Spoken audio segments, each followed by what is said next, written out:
Wishing you good health. Today is January 23rd, 2026, and we have an overview of the combat events on the Eastern Front. How the cold and terrible weather conditions affected the Boyazitynya line, watch in this video. Let's go Eastern.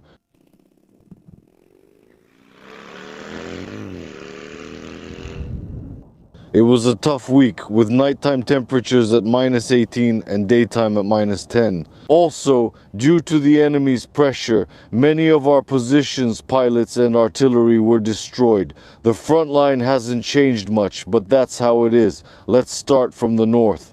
Our troops managed to recapture part of the settlement of Markove in the area of the villages of Minkivka, Novomarkove, Maiske and Chasiv Yar. No changes, the enemy hasn't advanced. Nothing significant has changed in Kostiantynivka since last Friday, but the enemy has moved closer to Kostiantynivka from the southern side. Well, who knows where the checkpoint was on the road from Kostiantynivka to Pokrovsk. And the enemy continues to infiltrate Berestok and Ilinivka as well. The occupiers' top priority at the moment is to capture Stepanivka, but for now, we're eliminating everyone there.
I honestly don't understand how they keep coming and coming in this freezing cold like some kind of herd.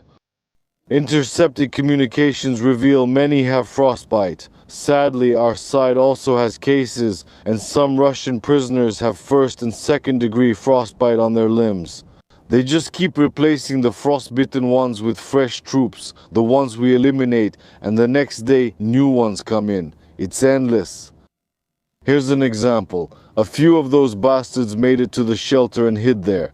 Our artillery, mortars, and unmanned aerial vehicle crew worked on them all day. They were buried alive, so we sent in a ground kamikaze robot.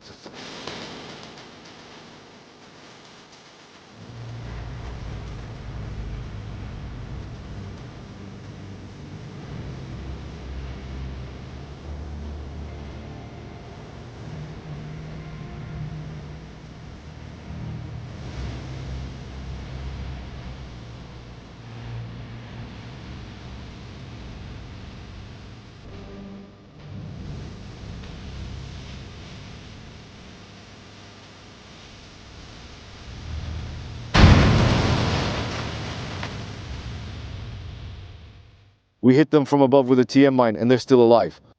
We've been hitting them for 4 days now, but they won't freeze. And people keep dropping them water, and those guys under the rubble managed to get supplies from their own. Well, I'll tell you what happened to them next Friday. As a result, on the Dobropillia direction, the enemy continues to push in the Sofiivka area toward Toretsk. The Russians have the task of capturing these two settlements and then moving on to Reiske with all their forces. The enemy has taken control of the quarries between Shakov and Noveshakov in Rodinske. We are holding back and eliminating the occupiers as much as possible. There is nothing good in the Pokrovsk direction. Only a small patch of Mirnohrad and Pokrovsk has not yet been occupied. There was a breakthrough towards Hrishina. The enemy advanced and entrenched themselves. You could say there are no more logistical routes to Mirnohrad and Pokrovsk. As you can see, the enemy did not launch major assaults this week. Is it that they lack forces, or is the weather just unfavorable? But we know for sure that the Russians are building up, and the unmanned aerial vehicle units are not flying any less. Kramatorsk is being shelled by cabs. Drushkivka is swarming with enemy first-person view drones. Plus, Drushkivka has been without power for a week now, and the city is gradually approaching ghost town status. Ukraine's peaceful cities face ongoing shelling, just a few hours of electricity daily, and no heating. It's hard, some people are protesting, but that's exactly what the enemy wants. We can get through anything. This didn't happen suddenly, and everyone knew about this situation.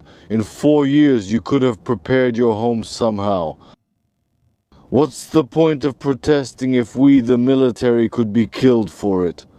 I'm not even talking about the conditions the military has been living in for the past few years, and everyone keeps doing their duty. Stop feeling down, spring is coming soon. Let's stick together, support the armed forces of Ukraine, and only together will we win, because we are invincible. Glory to Ukraine, the armed forces, volunteers, and Putin is a jerk.